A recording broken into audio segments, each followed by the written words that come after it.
Dr. Rash R.P. Varma was also a follower before Gurudev became the Shankaracharya.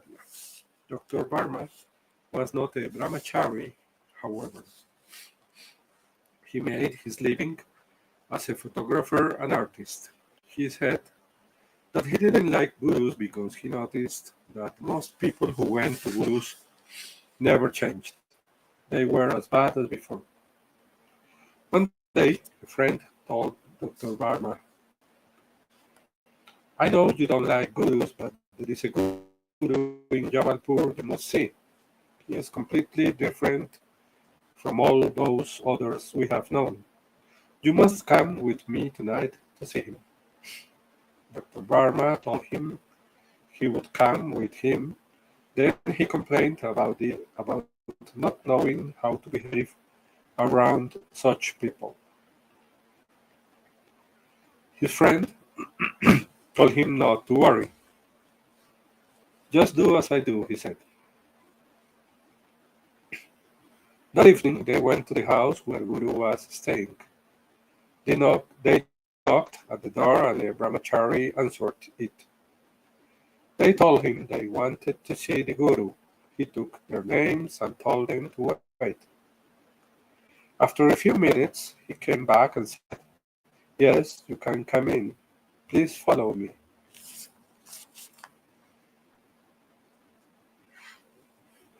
They were led to a large room. Along the walls, people were sitting in silence. An elderly man was sitting at the end of the room. The brahmachari signaled Dr. Varma's friend that he could approach the Guru. He went forward and bowed down deeply before Gurudev. He stood before him with folded hands, then went over to the wall and sat with the rest of the people. The brahmachari gave Dr. Varma the signal to go forward. He went forward as his friend had as his friend had done. He bowed down and then with folded hands he looked at Gurudev's face. In his words, I looked and looked and looked.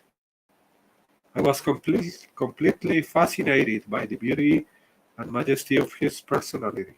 Suddenly, I realized that I had been staring at Gurudev for a long time. I was bewildered at my actions and embarrassed. I bowed down again, and then I had the thought, it is his fault, it is his powerful influence. I went over the wall and joined my friend. There was silence in the room. I had the thought, I wish I could hear his voice. I wish I could hear him speak.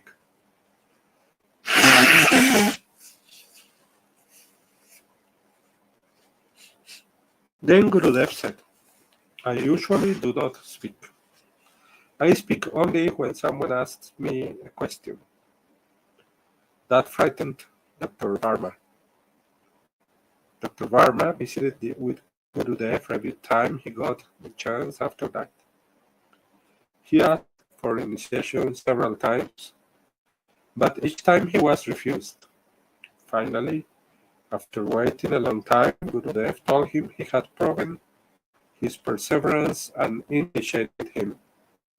He gave him a mantra and a mala, necklace of 108 beads. He told Dr. Varma to think the mantra and touch a bead on the mala every time he did so. In this way, Dr. Varma was to go round the mala twice every morning and twice every evening. Meditators may realize this is a different way of using the mantra than Maharishi teaches, and possibly a different kind of mantra. Keep in mind, Gurudev was a master of masters. He had the ability to teach many different techniques. Transpersonal meditation was his gift to Maharishi. On May 20th, 1953, doctors called upon Gurudev at 56 Vajinganj Circular Road in Calcutta, where he was staying.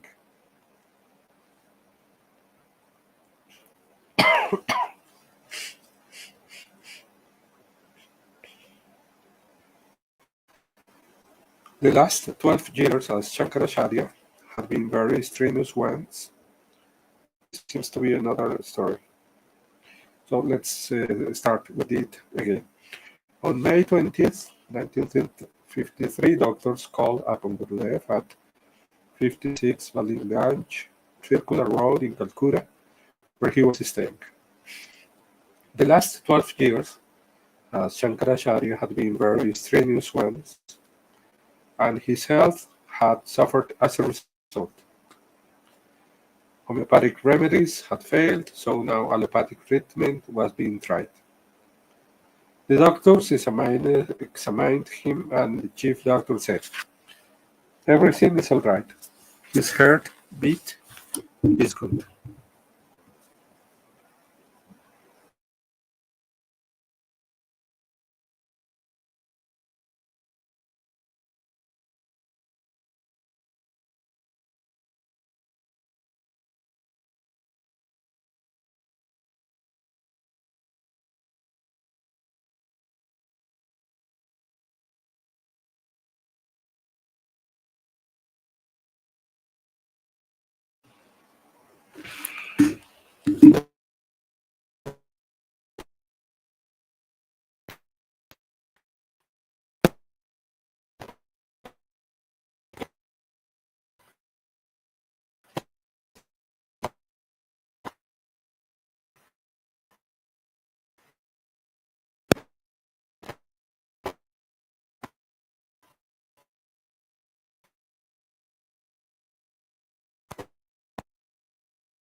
News passed through India like a flood.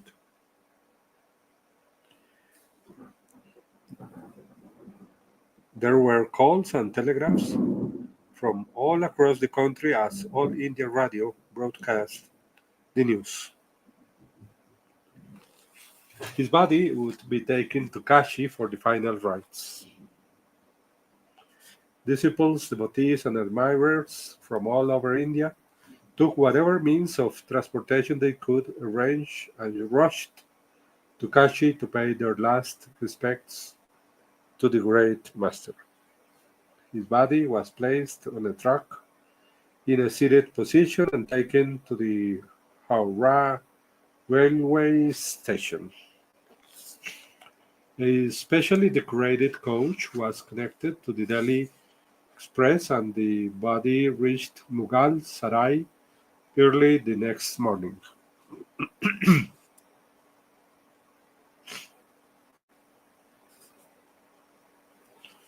From there, it was taken by car to the Brahmanivas ashram in Varanasi. There, his body was bathed, and pandits recited Vedic hymns over it.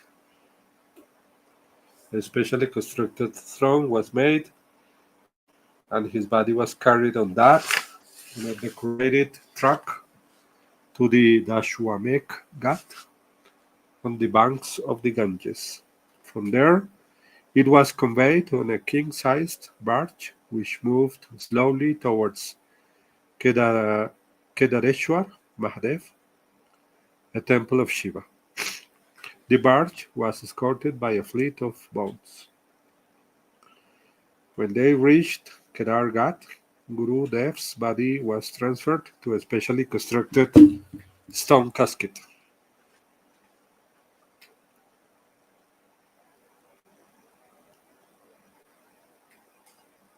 and placed on another boat.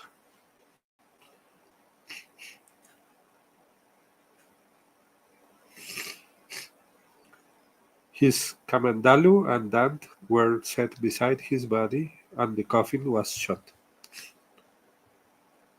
The boat then proceeded slowly toward the other bank.